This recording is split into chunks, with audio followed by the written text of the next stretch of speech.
কত মায়ার কথা। রব্বির হামহুমা, হে আমার রব, আমার মা আমার বাবা যে চলে গেছেন তাদের প্রতি আপনি একটু রহম করিয়েন আল্লাহ, আপনি একটু দয়া করিয়েন আল্লাহ। কিরকম দয়া? আমি ছোট থাকতে তারা যেরকম দয়া করেছে।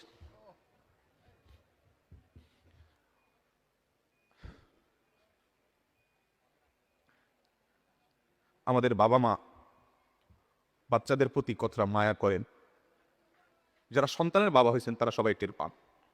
পান কি পান না? কিন্তু আমরা মরার পর কিছুদিন কান্নাকাটি করার পর এরপর বাবা মাকে ভুলে যাই। আমরা আমাদের জগতে ব্যস্ত হয়ে পড়ি। আমাদের বাবা মা কিন্তু তাদের জীবদ্দশা আমাদেরকে ভুলতেন না। গভীর রাতে একটু আওয়াজ দিয়েছি, ঘুম পাগল মা, ঘুম কাতুরে মা, যে মা তার কানের কাছে চিৎকার করলেও ঘুম ভাঙে না, সে মাটা নিজের বাচ্চার একটু আওয়াজ শুনতে ঘুম ভেঙে যায়। বেশিরভাগ বাবা, পৃথিবীতে বহু খারাপ মানুষ আছে ভাই, কোনো খারাপ বাবা খুব একটা নাই, হাতে গোনা দুই একটা বিচ্ছিন্ন ঘটনা ছাড়া। বহু খারাপ মানুষ আছে পৃথিবীতে, কিন্তু খারাপ বাবা, সন্তানের জন্য বাবা কি না করে বলেন, কি না করে। যত বাবা দেখেছেন, আপনারা নিজেরা যারা বাবা আছেন, কোথাও ভালো কোনো খাবার যদি দেয় কেউ, আপনি যদি কোনো জায়গায় যান ভালো কোনো খাবার সার্ভ করা হয়, তো সেই খাবারটা দেখার পর যদি আপনার সন্তান তাকে সবার আগে মনে পড়ে সন্তানের কথা, এত সুন্দর টেস্টি খাবারটা যদি আমার ছেলেটার জন্য নিয়ে যেতে পারতাম, বা মেয়েটা যদি তার সাথে শেয়ার করতে পারতাম, মনে পড়ে কি পড়ে না বলেন?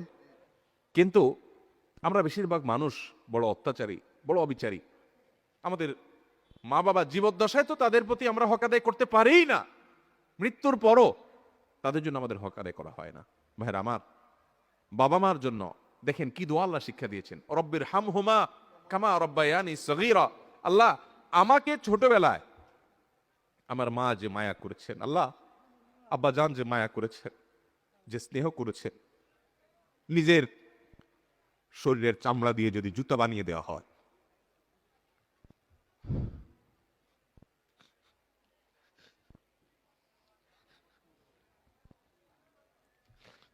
তবুও বাপ মার ঋণ কখনো শোধ করা যাবে না। আমার চামড়া দিয়ে যদি আমার বাবা মাকে আমি জুতা বানিয়ে দেই, তবুও বাবা মার ঋণ শোধ করা যাবে না। মসজিদে হারামে এক ব্যক্তি তার মাকে কাঁধে নিয়ে হজের মতো কঠিন কষ্টসাধ্য কাজ, একাই চলা যায় না হজে, কোথায় আরাফাত, কোথায় মিনা, কোথায় মুজদালাফা, কোথায় মক্কা, তওয়াফ, সাই, জমারাতে পাথর মারা, একই দিনে এত কাজ, মাইলকে মাইল হাঁটা, লক্ষ লক্ষ মানুষের ভিড় ঠেলে, কঠিন কাজ। এর মধ্যে এক ব্যক্তি নিজের মাকে পিঠের উপরে, কাঁধের উপর তুলে তিনি তওয়াফ করছেন। এক সাহাবীকে দেখে বলছেন, আমি আমার মায়ের হক নিশ্চয় আদায় করেছি। মানে তার মধ্যে আত্মতৃপ্তি আসছে যে এত কষ্ট যে মার জন্য করছি, মা আমাকে দুধ পান করিয়েছেন, গর্ভে ধারণ করেছেন, তো এই কষ্টের মাধ্যমে তো তার ঋণ অন্তত শোধ হয়েছে।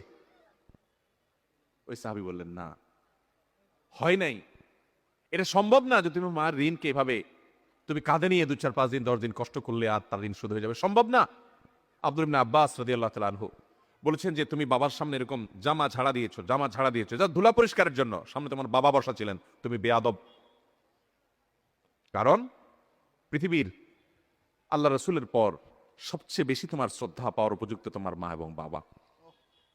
আমরা বেশিরভাগ মানুষ মা বাবার কদর করি না। আপনি যত পাষাণ হন, আপনার বাবা আপনার কাছে যত, তার অনেক কাজে হয়তো আপনি অসন্তুষ্ট হন, তিনি হয়তো কিছু ভুলভাল করেন, তিনি হয়তো কিছু উল্টাপাল্টাও করেন, আপনার কষ্ট হয়, টের পাবেন যেদিন এই বটবৃক্ষের ছায়া মাথা থেকে সরে যাবে। মাহফিল শেষ করে যখন বের হতাম, আব্বাজান ফোন দিতেন, যত রাত হোক। আমার গ্রামে মাহফিল হলে চা বানায় বসে থাকতেন, যত রাত হোক, পেরেশান হয়ে যেতেন। এখন আর কেউ ফোন দেওয়ার মতো নাই যে ফোন দিয়ে খবর নেবে। ভাইরা আমার, আল্লাহ রাব্বুল আলামিন আমাদের মা বাবার প্রতি আমাদের কর্তব্য পরিপূর্ণ আদায় করার তৌফিক দান করুন। যদি আপনি জীবদ্দশায় মা বাবার হকে ত্রুটি করে থাকেন, মৃত্যুর পর তাদের জন্য দোয়ায় ত্রুটি করা যাবে। আল্লাহ তাআলা দোয়া শিক্ষা দিয়েছেন, নিজে দেখেন বাবার হক মায়ের হক এত গুরুত্বপূর্ণ যে আল্লাহ অন্য কারোর জন্য দোয়া শিখাই দেন নাই, দোয়ার ফরম্যাটই আল্লাহ বলে দিয়েছেন, নিজে শিখাই দিয়েছেন, রব্বির হামহুমা কামা রব্বায়ানি। আল্লাহ, আমার মা বাবা ছোটবেলায় যেভাবে আমাকে মায়া করেছেন, কত মায়া করেছেন, আল্লাহ আপনি তাদের প্রতি সেরকম মায়া আজ তারা দুনিয়া থেকে চলে গেছেন আপনি করবেন। দোয়া করবো তো ইনশাআল্লাহ। নিয়মিত দোয়া করব, উঠতে বসতে দোয়া করব। একাকি যখন হব, মুশকিল হয়ে গেছে আমাদের এই ফোনগুলো, স্মার্টফোনগুলো। আমাদের অবসর সময় বলতে এখন কিছু নাই, টয়লেটের টাইমটা মোবাইল ফোন নিয়ে গেছে।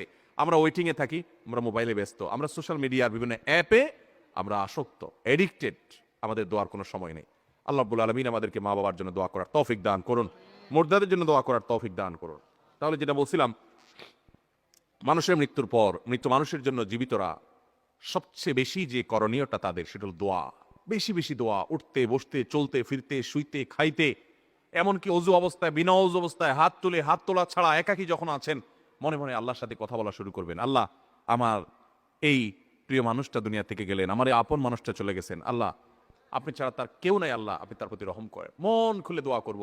এই দোয়া মুর্দার জন্য কি পরিমাণ উপকার হয়, ইবনে মাজার যে হাদিসটা আমি শুনিয়েছি সেখান থেকে আমরা জানলাম। আল্লাহ আমাদেরকে আমল করার তৌফিক দান করুন।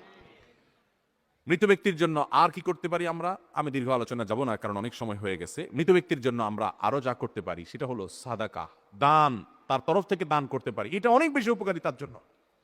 আয়েশা রাদিয়াল্লাহু তাআলা আনহা থেকে বর্ণিত হাদিস আমরা জানতে পারি, এক ব্যক্তি এসে বলছেন, ইয়া রাসূলুল্লাহ, আমার মা মারা গেছেন, আফা আতাসাদ্দাকু আনহা, আমি কি তার তরফ থেকে সাদাকা করতে পারি?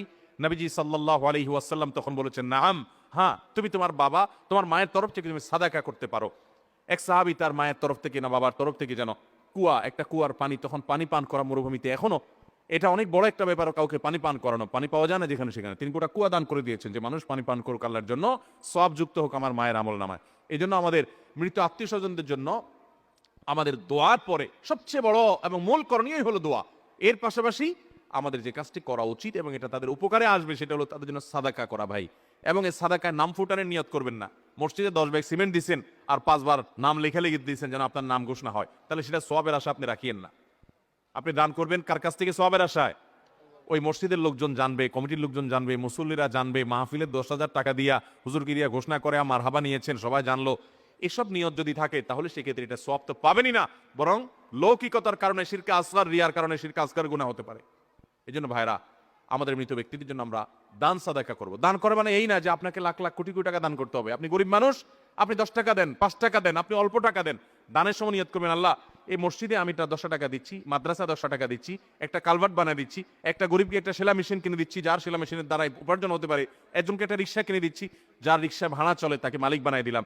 আল্লাহ, আমি একজনকে একটা জিনিস দিচ্ছি, কেন এই জিনিসটা দিচ্ছি? এটার সবটা আমি নিজে চাচ্ছি না, আমার মা যিনি মারা গেলেন, আমার বাবা যিনি চলে গেলেন, আমার স্বামী কিংবা স্ত্রী, বন্ধু কিংবা বান্ধব যে চলে গেছেন, তার জন্য আল্লাহ এটাকে সওয়াবের জন্য আপনি এটা তার পক্ষ থেকে কবুল করেন, তার আমল নামে সওয়াবটা অ্যাড করে দিয়েন। এই আমলটা আমরা যদি মুর্দাদের জন্য করি সেটা অনেক বেশি উপকারী। চেষ্টা করবো তো ইনশাআল্লাহ।